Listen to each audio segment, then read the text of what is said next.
میرے نبی پاک علیہ السلام نے فرمایا قیامت کے دن ایک آدمی کے لیے جنت کا دروازہ کھولا جائے گا، وہ دوڑتا ہوا جنت کی طرف جائے گا، جب دروازے کے قریب پہنچے گا تو دروازہ بند کر دیا جائے گا، وہ پھر آئے گا، پھر دوڑے گا، پھر جنت کے قریب جائے گا، پھر وہ دروازہ بند ہو جائے گا، پھر مایوس ہو کے آئے گا، پھر کہا جائے گا واپس آ، کھل گیا دروازہ، کئی بار آئے گا، کئی بار جائے گا، روئے گا، تڑپے گا، پریشان ہوگا، فرشتے سے کہے گا یہ میرے ساتھ کیا ہو رہا ہے؟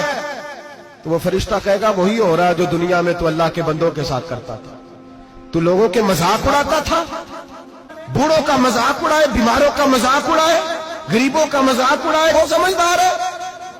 میرے نبی کریم علیہ الصلوۃ والسلام نے فرمایا رب کریم کے فرشتے کہیں گے تو بندوں کے ساتھ ایسا کرتا تھا، آج تیرے ساتھ ایسا ہوگا۔ اب میرے بھائیوں بہت زیادہ نہیں کرتے لوگ آج مذاق؟ بڑا ظلم نہیں کرتے؟ تکلیف نہیں دیتے؟ لوگ لوگوں کو دکھ میں دیکھ کے مذاق اڑاتے